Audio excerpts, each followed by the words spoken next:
Hi everyone and welcome back to my channel. It has been a minute since I did a full-on tutorial. So today we're doing a super hooded eye friendly halo tutorial. This look right here, we're actually doing full face. I don't think I've done complexion and eyes and everything on camera in a very long time. So today we're doing all of it. So if that's something you're into, make sure to keep on watching. And please don't forget to subscribe because I do upload 3 or 4 times a week. And that'll be it.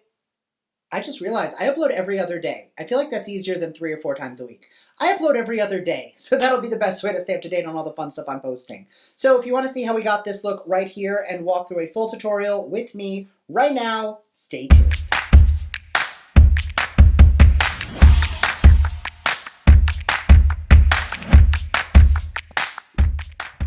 All right, so my skin is already primed with the Pixi Vitamin C combo that I've been liking, which is the Brightening Perfector and the Priming Oil. This is a dry oil that really just hydrates the skin and gives it a little bit of a glow without getting greasy. And this is a color correcting, it has a little bit of pigment to it. You guys can still see my skin very clearly through everything, so obviously it's not a lot of coverage, but it's enough just to even everything out so I can go in with a much lighter layer of whatever my coverage happens to be.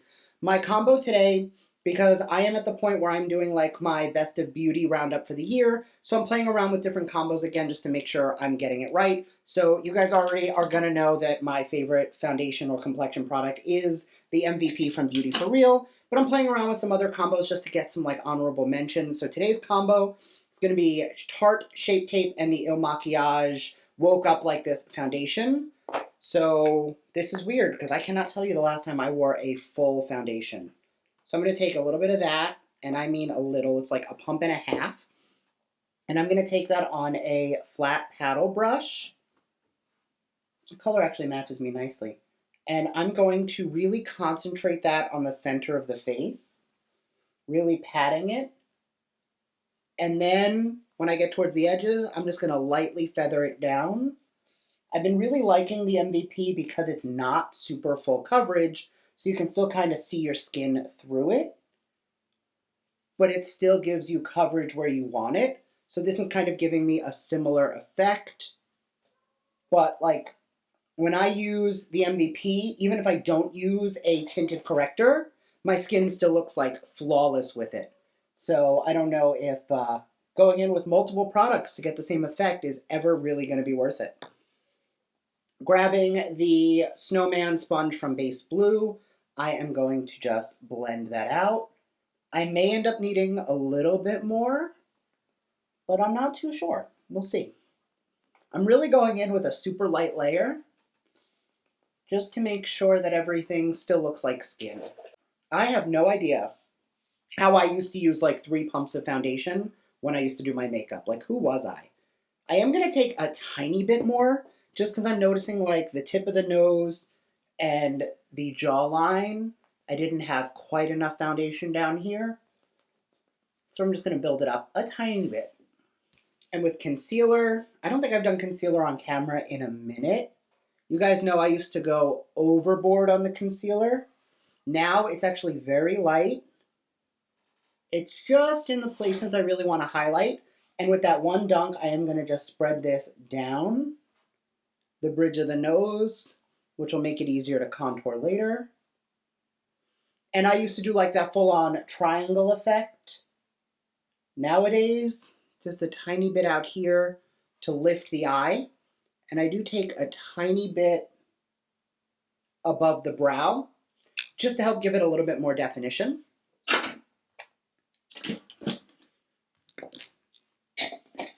And with that same sponge, blending it out.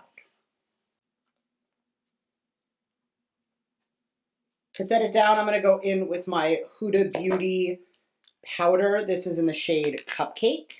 And I'm going to take that on. This is actually a blush and highlight brush from Persona, but I really prefer this just for a nice compact setting powder brush for my under eye, because I find I can really just take a little bit of that powder and really press it into the skin. And once I feel like I've kind of target set everything down, I do switch to a larger brush. This massive brush is also from Base Blue. And just taking a little bit of that, I'll just kind of powder that everywhere. This brush is so dense and so massive that it almost feels like I'm using a powder puff. Now, because I do like to let the skin shine through a little bit, like you can still see some imperfections, some beauty marks. I don't want to like completely mask out everything. So we're not going in super full coverage. We're not going in with tons and tons of foundation products or powder foundation like I used to. We're going in much softer. Next, going into brows, I'm going to go into the Benefit Gimme Brow. This is in the shade 3. I have not used Gimme Brow in so long, so we're going to see if that's a good thing or a bad thing. But I did get this recently, so we're going to try it out. I do remember this color being nice for me, but I did prefer 3.5 when I used to use Benefit Brow products. It wasn't Gimme Brow. I used to really use the two-sided pen or the like regular traditional brow pencil. You know what? Now that I'm looking at it, I remember not loving this color because it was a little too red, but now that my hair has that redness to it, I'm not mad at it. Like, yeah, that doesn't look bad at all. And then, as always, once I put it in, I will just take a clean spoolie just to fluff the brows up a little bit. Make sure that pigment is not too clumped up or too dark, just to give it more of a soft, natural brow look. I don't love the Instagram brow, especially not on my face. While I do give this a second to kind of sink into the skin, I'm going to grab a little bit of the Wet n Wild Bretman Rock Jungle Rock Setting Spray, which does have these like glow pigments in it. And we're just going to add a little bit of glow to the skin. Grabbing my sponge, just going to pat that in. Make sure we are set. And this does add a beautiful shine. And I'm just going to go prep my lids for shadow while I let that moisture really soak up that powder to make everything feel more flawless. All right, so now that that is done, I'm going to go into my Ofra bronzer. This is the Versatile Matte Bronzer. And I'm going to take that just on a fluffy brush and add a little bit of dimension to the cheeks. And today, it's going to sound weird, but I'm using a cream bronzer, but it is a formula that actually works beautifully, and in my opinion, it actually works better on top of powder. It is going to be the Natasha Denona Bloom palette. I got this in a BOXY charm, honestly, so long ago, I don't even remember what month it was, but I liked the powders. I didn't really use the creams. And this past week, I was actually, or at this point it was like 2 weeks ago, I was on a Zoom class that BoxyCharm hosted with Natasha Denona herself, and she showed how she uses this every day on herself. And she's around my complexion. I think she's a little bit deeper than I am now, but a little bit more in line where I normally am, especially now that I live in Florida. Lately, I have not really been able to get out much, just because I feel like I've been so busy that sitting out by the pool is not really an option. But she took this beautiful, deep cream blush shade that I thought was way too dark for me. Like, I didn't even swatch it when this came in my box. And I tried it, and ever since, I have been unable to put it down. It is like the most beautiful blush combo. And it looks like glowy, glowy skin. So once we have that definition with the bronzer, which I am going in a lot of small, light layers. I know there's a lot of people who will like pack it on their brush and then just spend an hour blending. I would rather take a little bit at a time and just slowly build it up versus having it go like 0 to 60 in no time. All right, so for this blush technique, I'm going to grab the clean side of my sponge, and I'm going to go into the darker of the cream blush shades. And I'm going to take a pretty small amount of it. Like, you can see it on there, but it's not much. And I'm just going to start on the apple of my cheeks and blend it up over that bronzer. And see how it's just like the most beautiful flushed tone? It doesn't look too dark. Keep in mind, we're not done blending yet, so it's still going to look a little 18th century French prostitute, but we're not there yet. We're not done. So once it's on there, I then switch to the bottom part of my sponge, which has a tiny bit of foundation still in there. And I will just blend that out a little bit more. And it's just such a beautiful and flattering shade of blush for literally any day. And then, once that's down, grabbing my normal blush brush, going into the Duo Glow powder, which has this like orange duochrome to it. I'm just going to basically set down all of that blush with that same tone, which just gives us this ever glow brightness to the cheek. And it's beautiful and it's glowy and it's not overboard, but it's just such a pretty tone. And then going into the Glow Extreme Glow Powder, that we're going to use like a traditional highlighter, and we're going to go on the highest point of the cheek and around the brow. I like taking a little highlighter into the tail of the brow for two reasons. The first is this is naturally where the light hits, so it means that I don't have to go in after my eyeshadow and add a highlight up there, because I find that that looks a little too artificial for me. I mean, I know I'm putting colorful dirt on my face. This is makeup. It's going to be artificial. But I find that this is just a slightly more natural way to get that same effect with that highlight in the brow. Plus, our hair. Like, look, my hair has shine to it. It has dimension. So when we go in with these products that tend to be more of a matte finish, we lose a lot of that natural complexity. So by going in with a little bit of highlight in the tail of the brow, it just allows the light to catch it a little bit. And then, as always, I've been telling you guys this for literally years. Take your blush brush, pull your highlighter down your cheek a little bit, just so you don't get that like smiley stripe on the face. Instead, you just get this sun-kissed glow all over. And now that we're done with blush, we can jump into eyeshadow. This was in the BOXY pop-up most recently. This is the Libertine palette from Viseart, whatever you want to call it. I did show it off on camera, but I haven't used this for you guys yet. So we're going to do a look with it today. I think we're going to do something like a little holiday, a little bit halo-y, you know, a different shape than I normally would do. We're going to grab some eyeshadow brushes. Start on a flat buffer brush, and I'm going to go into this shade right here. It is the shade Empowered. It's this like burgundy matte shade. On the brush it looks a little more brown, but in the pan it definitely has more of that red purple to it. And I'm going to start by pressing that on the outer portion of the eye, just above the crease. It's gonna look crazy until it's done. Don't you worry. It will come together, I promise. Yeah, just like that.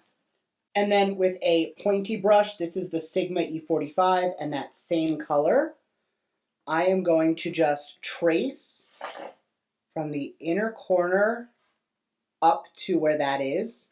Again, it's going to look sloppy at first. Don't worry, it will get cleaned up.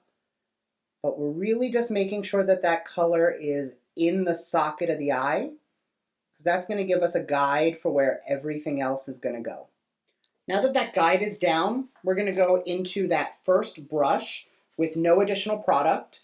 And I'm going to start with small circular motions on the outer portion of the eye just to make sure that whatever product in the brush has been moved.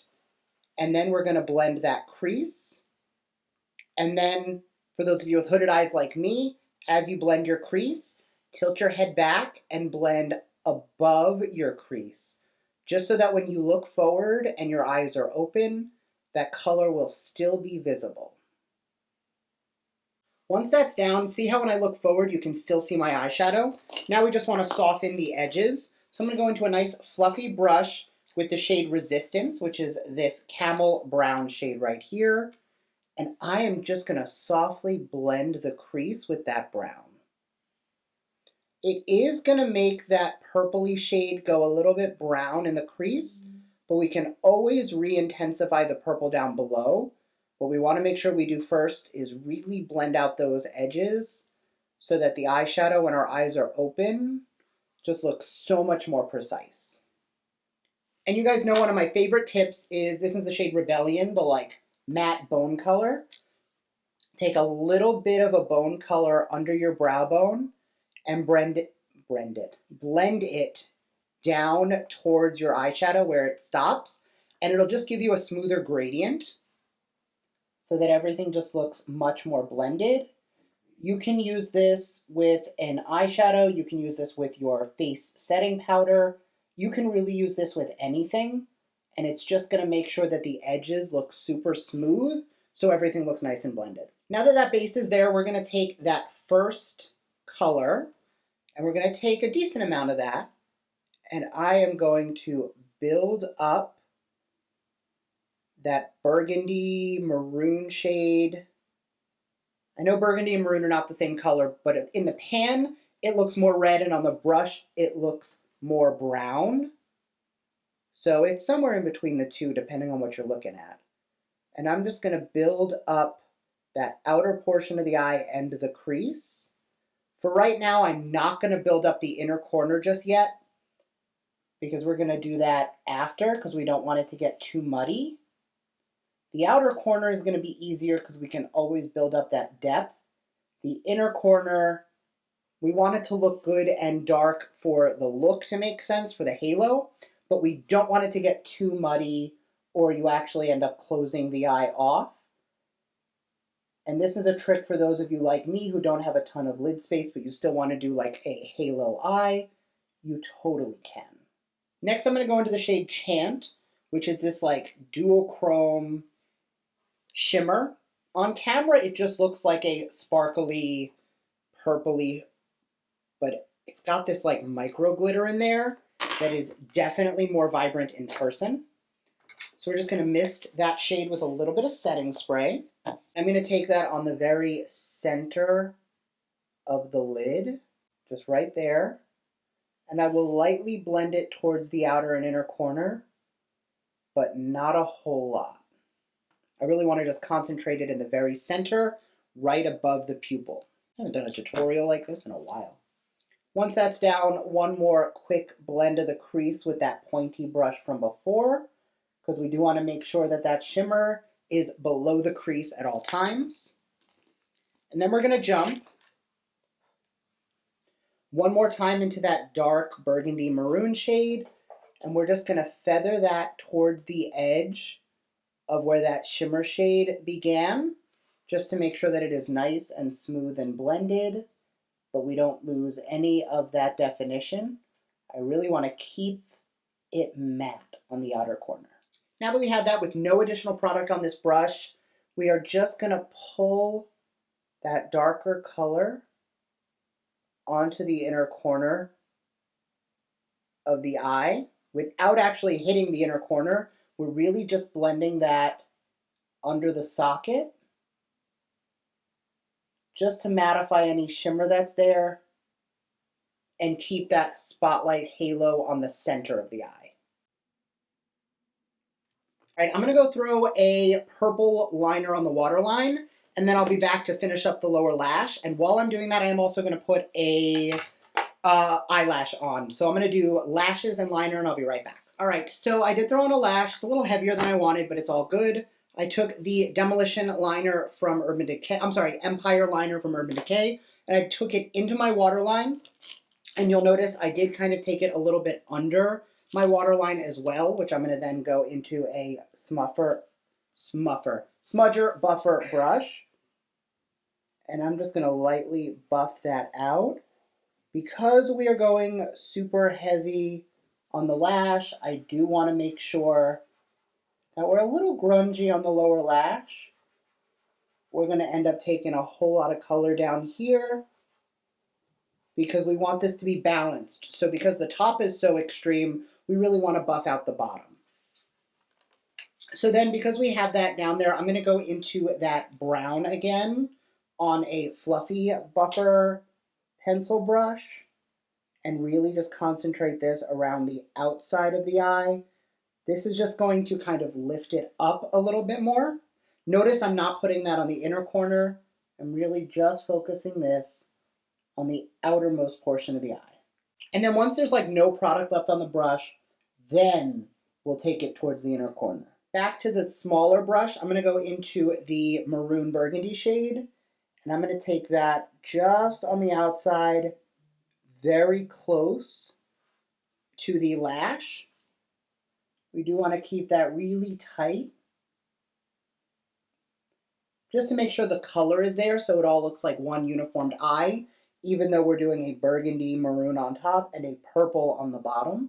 Beautiful. And you guys know, even when I do this type of a halo shape, I still always want to make sure that we make the inner corner nice and bright, just because if you don't, you do find that the eye will look closed off. So I'm going to go into the same highlighter we used on the cheek and highlight the inner corner.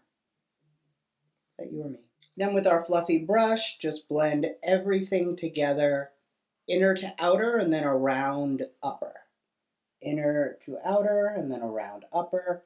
This will just kind of give everything that smooth, this is one eye effect, and it won't look super stark in comparison. All right, so I put on a lip and it looked way too red, so we're not going to do that. I'm going to go into something that's a little bit more nude. So I'm going to grab my Beauty For Real Define Lip Line in Neutral, which is their medium shade, because it's like my perfect nude lip. And I'm going to take that with this Huda Beauty Mogul Demi Matte Lip. And because of how that red just looked so off to me, I did go in with something much peachier instead of more pink, because I really wanted some contrast there, and I really like the way this color turned out.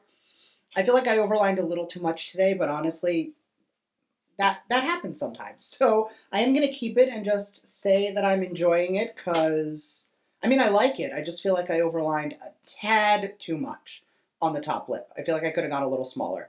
Anyway, thank you guys so much for watching. I hope you enjoyed this video. If you did, make sure to give it a thumbs up. Let me know if you have any questions. I will answer them down below, and I will see you guys in my next video. Bye.